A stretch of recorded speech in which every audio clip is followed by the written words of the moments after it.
तो great Shravasti channel पर सभी दर्शकों का बहुत बहुत स्वागत है। चैनल को सब्सक्राइब कर लीजिए ताकि आपको पूरे उत्तर प्रदेश की खबरें हमारे चैनल से मिलती रहें। घंटी का बटन दबाइए ताकि हर खबर का नोटिफिकेशन आपको मिलता रहे।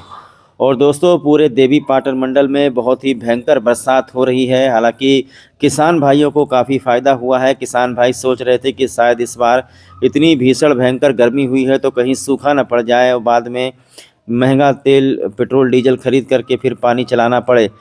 31 30 30 जून तक आपको बता दें, इतनी भीषण इतनी भयंकर गर्मी इस साल पड़ी है कि इस गर्मी की वजह से ना जाने कितने लोगों की मौत हो गई, कितने लोगों का हार्ट अटैक हो गया। इंसान तो क्या, पशु पक्षी परेशान थे। नदियां सूख गई, चारों तरफ धरती दरारें पड़ गई और एक बूंद पानी को जो है पशु पक्षी तरस गए। इतना भयंकर गर्मी शायद श्रावस्ती जिले ने पिछले 1 दशक 2 दशक या 3 दशक में नहीं देखा था। लोग ईश्वर से प्रार्थना कर रहे थे, दुआ कर रहे थे कि बरसात हो, फिर उनकी प्रार्थना सुनी गई और 1 जुलाई से ही इतनी भयंकर बरसात हो रही है कि चारों तरफ तबाही मच गई है। बीच में मैं आपको लेकर चलता हूँ इस वक्त भिनगा नगर पालिका में भिनगा बाजार लेकर चलता हूं, जहां पर रात से ही बहुत भयंकर मूसलाधार बारिश हो रही है। ये खैरी मोड़ का दृश्य है, जहां पर नवागंतुक जिलाधिकारी जो श्रावस्ती में पहुंचे हैं, काफ़ी एक्टिव जिलाधिकारी हैं। मेरे ख्याल से दीपक मीणा के बाद सबसे एक्टिव जिलाधिकारी यही श्रावस्ती के लिए साबित होंगे, क्योंकि ये इनको पता है कि यहाँ की समस्या क्या है। बाढ़ बरसात में जब लोग घर के अंदर बैठे हुए हैं, दुबके हुए हैं, तो हमारे श्रावस्ती के जो जिलाधिकारी हैं, नवागंतुक जिलाधिकारी अजय कुमार द्विवेदी, वो ये देखने के लिए पहुंचे हैं कि कहां पर जलभराव की समस्या है। इससे पहले शायद कोई जिलाधिकारी, कोई डीएम ये देखने के लिए नहीं आया था कि कहां पर पानी भर गया है। वो जो कुछ ड्रेस पहने हुए हैं, टी शर्ट में, सादा कपड़े में, वो पहुंच गए हैं भिनगा में और सारे अधिकारियों को बुलाया है कि कहीं पर भी कोई जलभराव की समस्या क्षेत्र में ना होने पाए। सब सफाई कर्मियों को निर्देशित कर दिया गया है कि शीघ्र ही नाले को साफ करके जो जल निकासी की व्यवस्था है उसको सुनिश्चित करें। तो भिनगा खैरी मोड़ पर जिलाधिकारी पहुंच गए जब बरसात हो रही थी। हो सकता है जिलाधिकारी को भी नींद ना आई हो कि रात से ही 12 बजे से बहुत भयंकर बरसात श्रावस्ती जिले में शुरू हुई है। तस्वीरें आप देख लीजिए, चारों तरफ आपको जल प्रलय ही दिखाई देगा। जितने खेत हैं श्रावस्ती में, सब पानी से लबालब भरे हुए हैं। चारों तरफ बरसात ही बरसात आपको नज़र आ रही है। 1 जुलाई से बरसात शुरू हुई है, रुक रुक के बरसात हो रही है। कभी इकोना में तेज़ हो रहा, कभी गिलौला में, कभी सिरसिया में, कभी मल्लीपुर में, कभी कटरा में, कभी बीरपुर में। ऐसे हर जगह पर मूसलाधार बारिश हो रही है। ये कह सकते हैं कि तो इस तरीके से बारिश नहीं हो रही है, बहुत ही ज़्यादा मूसलाधार बारिश हो रही है। चारों तरफ खेत जो है जलमग्न है। सबसे ज़्यादा फ़ायदा किसान भाइयों को हुआ है। किसान भाई सोच रहे थे कि इस बार अगर बरसात नहीं हुई तो फसलों का क्या होगा, लेकिन बहुत सही टाइम पे, बहुत ही सीजन जिसको कहते हैं कि जो बरसात जुलाई में होनी चाहिए, तभी जो है पैदावार अच्छी होती है और धान की रोपाई हमारे यहाँ किसान भाई शुरू कर देंगे। किसान भाइयों को मैं बहुत सारी ढेर सारी शुभकामनाएं देता हूँ, क्योंकि वो अन्नदाता हैं, वही अन्न उगाएंगे वो हम खाएंगे। अगर हमारे क्षेत्र में, हमारे शहर में पानी भरा हुआ है तो उसके लिए आप लोगों को बिल्कुल ही नाराज़गी व्यक्त नहीं करनी चाहिए, क्योंकि ये बाढ़ बरसात का महीना है और बाढ़ बरसात के महीने में अगर पानी नहीं आएगा तो क्या आएगा। और इस पानी को अगर आप लोग, कई जगह से समस्याएं भी सुनने में आई हैं कि यहाँ पानी भर गया, वहाँ पानी भर गया, तो भैया इस पानी को कोई रोक नहीं सकता है। ये ऊपर से पानी आया है और इसको रोकने के लिए शायद जिला प्रशासन के कर्मचारी भी कम पड़ जाएं, क्योंकि ये प्राकृतिक देन है। तो खेतों में किसान बहुत ही ज़्यादा खुश हैं, क्योंकि बहुत ही जम करके बरसात हुई है। उम्मीद की जा रही कि इस बार फसल बहुत अच्छी होगी। जो धान की रोपाई होने वाली है, खेतों को प्रॉपर पानी मिल हो रहा है। ये लेकर चलते हैं, अब शहर का हाल आपको दिखाते हैं। गिलौला कस्बे का हाल देख लीजिए, बाजार तालाब बन चुका है। ये गिलौला का दृश्य है, बाजार बिल्कुल तालाब बन चुका है। जल निकासी की कोई व्यवस्था नहीं है। दरअसल जल निकासी की व्यवस्था होती है, लेकिन अचानक से जब ज़्यादा पानी बस जाएगा, जब अचानक से ज़्यादा पानी बस जाएगा तो पानी जल्दी बाहर नहीं निकलता है, उसको टाइम लगता है 24 घंटा, 12 घंटा, 8 घंटा। यही हाल गिलौला का है, यही हाल भिनगा का है, यही हाल इकौना का है। जो तालाब हैं वो लबालब भर चुके हैं। भीषण भयंकर गर्मी से जो सड़कें तप रही थी, जो धरती तप रही थी, वो पूरी तरीके से अब शायद ठंडी हो गई है। तो ग्रेट श्रावस्ती चैनल आप लोगों से कुछ अपील करना चाहता है। दोस्तों, आज बहराइच में एक घटना हुई है, बिजली का तार टूट करके गिरा है, जिसमें एक व्यक्ति की पानी में ही मौत हो गई है। तो ग्रेट श्रावस्ती चैनल आप लोगों से अपील करता है कि दोस्तों कोई भी इलेक्ट्रॉनिक उपकरण जैसे पंखा हुआ, हीटर हुआ, वॉशिंग मशीन हुआ, फ्रिज हुआ, एसी हुआ, ये सारी चीज़ें आप लोग पहली बात तो बिना चप्पल पहने हुए इन चीज़ों को हाथ ना लगाएं। दूसरी चीज़ आप देख लें कि आपका जो इलेक्ट्रॉनिक बोर्ड लगा हुआ है जिसमें स्विच लगा हुआ है, ऐसा तो नहीं कि वायरिंग के जरिए उसके अंदर पानी आ रहा हो और अचानक से आप उसी में चिपक जाएं। आप लोगों को बहुत ही सावधान, बहुत ही सतर्क रहना है। इलेक्ट्रॉनिक उपकरण से आपको बच के रहना है। आज जनपद बहराइच में पहले दिन ही इलेक्ट्रॉनिक यानी कि विद्युत पोल का तार गिरने से एक व्यक्ति की मौत हो गई है। बहुत सारे लोगों से मैं ये भी अपील करना चाहता हूं कि अपने जानवरों को विद्युत पोल में बिल्कुल न बांधें और ख़ास करके विद्युत पोल से आप लोग बिल्कुल दूर रहें। बरसात के महीने में जो अर्थ का तार होता है, वो अर्थ का तार ज़मीन में जो लगा हुआ होता है, उसमें कहीं ना कहीं से पानी गिरने की वजह से पेड़ पत्तों की डालियाँ तारों पर पड़ने की वजह से दोनों आपस में टकरा जाते हैं और बहुत ही भयंकर करंट उतरता है। ऐसे में कोई इंसान बच नहीं सकता है। ये ख़ास करके बरसात के महीने में होता है। तो आप लोगों को सावधान और सतर्क रहने की ज़रूरत है। ख़ास करके अपने बच्चों को संभालने की ज़रूरत है। ये दृश्य मैं आपको दिखाना चाहूँगा, गिलौला के खड़ैला गांव का है, जहां पर आप देखिए बगीचा बिल्कुल दिखाई नहीं पड़ रहा है। पेड़ों पर जो आम लगे हुए थे सब पानी में बह गए। इतने दिनों से लोग रखवाली कर रहे थे कि आम पकेंगे तो लोग खाएंगे। इतनी भयंकर बारिश हुई है कि इसमें आम ही नहीं ढूंढा जा रहा है कि आखिरकार कहाँ गया। गिलौला का ये खड़ैला गांव है जहां का दृश्य मैं आपको दिखाऊंगा। चारों तरफ पूरे श्रावस्ती जनपद से हमको लोगों ने वीडियो भेजा है। चारों तरफ से ये वीडियो आया है जहां पर सिर्फ आपको जल प्रलय ही दिखाई देगा। चारों तरफ पानी ही पानी, पूरे श्रावस्ती ज़िले का यही हाल है। और दोस्तों बहुत सारे लोग हमको वीडियो भेज रहे हैं, उसमें शिकायतें कर रहे हैं कि हमारे गांव में पानी घुस गया, हमारे गांव में ये हो गया, हमारे गांव में होगा, वहां पर बाढ़ आ गई, यहाँ पर ये हो गया। तो दोस्तों इसके बारे में आपको बता दें कि जब बरसात का महीना आया है तो थोड़ा कुछ पानी तो आएगा ही। इस पानी के लिए आप लोग शिकायत ना करें। जहाँ पर बहुत ही ज़्यादा समस्या होगी, जहाँ पर आवागमन बंद हो जाएगा, जहाँ पर पुलिया कट जाएगी, सड़कें कट जाएंगी, तो वो मामला जिलाधिकारी के संज्ञान में लाया जाएगा और आपकी समस्या का निस्तारण करवाया जाएगा। तो गांव हो या शहर, गांव में तो हाल आप देख रहे हैं कि चारों तरफ सफ़ेद चादर बिछी हुई है। और शहर का ये हाल है कि शहर में पानी बरस रहा है, उसके बाद पानी फिर धीरे धीरे अपने गंतव्य स्थान तक पहुंच रहा है। और आइए हम आपको लेकर चलते हैं हमारे श्रावस्ती के जो नवागंतुक जिलाधिकारी हैं अजय कुमार द्विवेदी। वो बिल्कुल बैठे ही नहीं हैं। वो राप्ती नदी के बढ़ते घटते जलस्तर पर उनकी पूरी नज़र है। वो बार बार सभी लोगों से रिपोर्ट ले रहे हैं कि कहाँ पर समस्या है। ये देखिए एक वीडियो बहराइच ज़िले का आज वायरल हुआ है। बहराइच ज़िले में आप मोटरसाइकिल लेकर के चलते हुए तो देखे होंगे, लेकिन इस तरीके से नाव लेकर के चलते हुए तो आप अंदाज़ा लगा लीजिए कितना भयंकर किस तरीके से बरसात हुई है।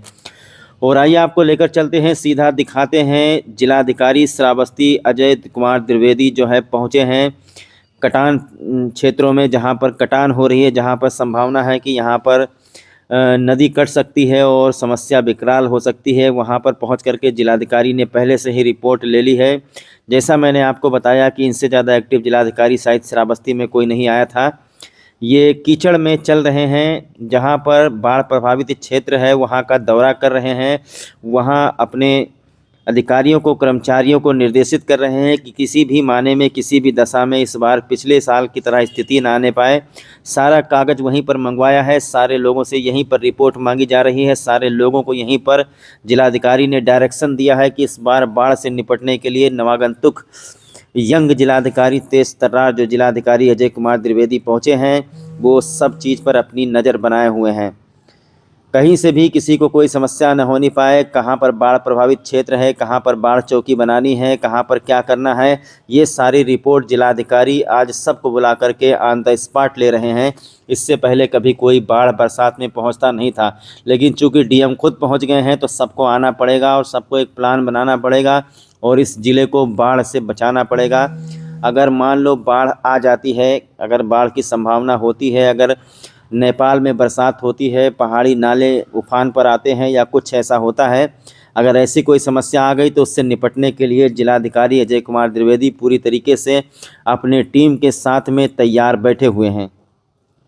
और दोस्तों आप लोग हमारा नंबर लिख लीजिए। ग्रेट श्रावस्ती चैनल को पल पल की खबर आप लोग देते रहिए। अगर आपके यहाँ कोई समस्या होती है तुरंत उसका वीडियो भेजें। तो आइए आपको बताते हैं कि श्रावस्ती के जिलाधिकारी अजय कुमार द्विवेदी आज ककरदरी पहुँचे हैं, जहाँ पर कटान का निरीक्षण किया है। कटान को नियंत्रित होने तक बाढ़ राहत कार्यों को प्रभावी रूप से कराएं, ये जिलाधिकारी ने वहां पर निर्देश किया है।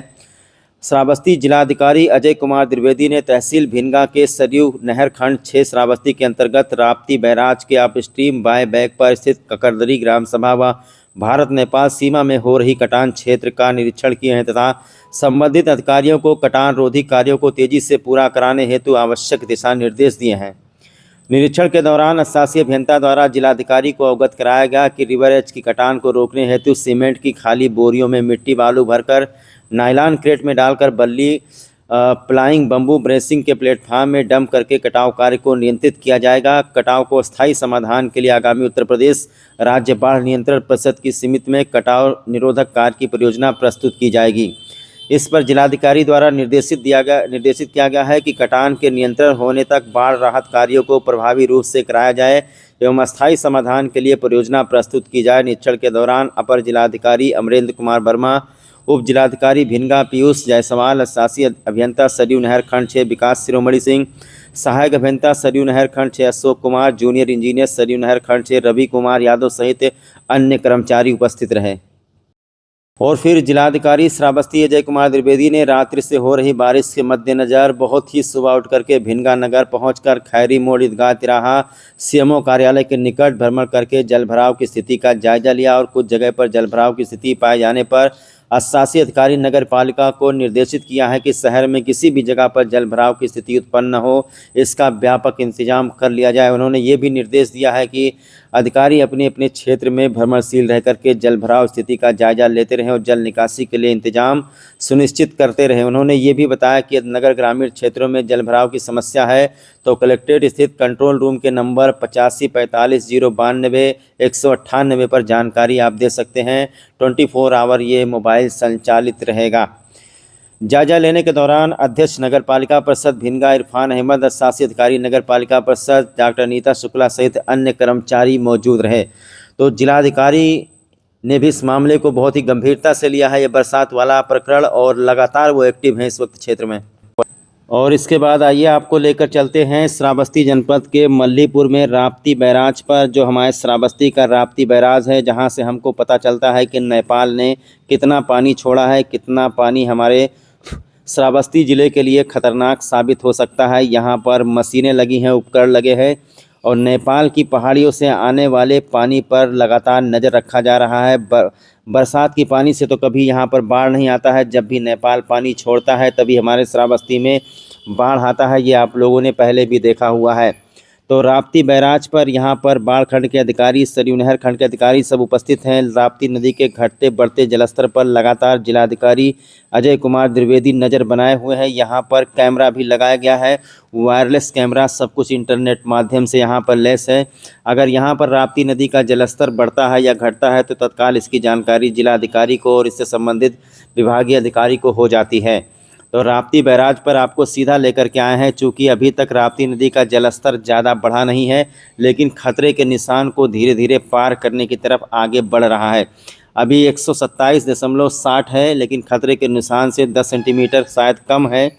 अभी जो बरसात पर डिपेंड करता है कि कितनी बरसात होने वाली है, ज़्यादा बरसात होगी या फिर नेपाल की पहाड़ियों पर ज़्यादा बरसात होगी तो राप्ती नदी का जलस्तर घट सकता है, बढ़ सकता है। इस पर हमारे यहाँ के जो जिलाधिकारी है, जो उससे संबंधित अधिकारी हैं बाढ़ खंड के, सभी लोग इस पर अपनी नज़र बनाए हुए हैं।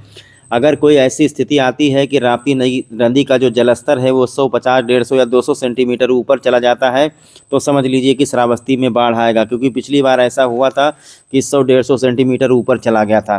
फिलहाल अभी ये सब कुछ कंट्रोल में है। अभी आप श्रावस्ती में जो चारों तरफ जल भराव और पानी देख रहे हैं वो बरसात का पानी है, धीरे धीरे सूख जाएगा, ख़त्म हो जाएगा।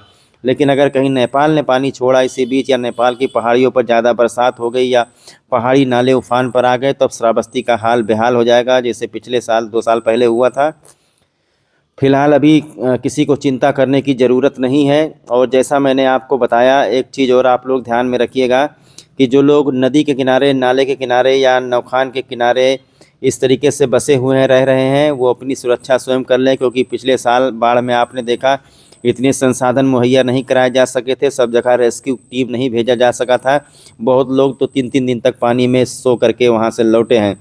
तो इस बार आपको सावधान सतर्क रहने की ज़रूरत है। बाढ़ में आपकी कोई मदद नहीं करेगा। अगर ऐसा लगता है कि बाढ़ आने वाली है तो अपनी सुरक्षा आप लोग स्वयं करें, क्योंकि 2 साल पहले आप लोगों ने वो रिजल्ट देखा हुआ है कि 5-6 रबड़ बोट खाली हमारे यहाँ आई थी। 5-6 रबड़ बोट से पूरे श्रावस्ती जिला को निकाल करके रेस्क्यू करके बाहर नहीं रखा जा सकता है।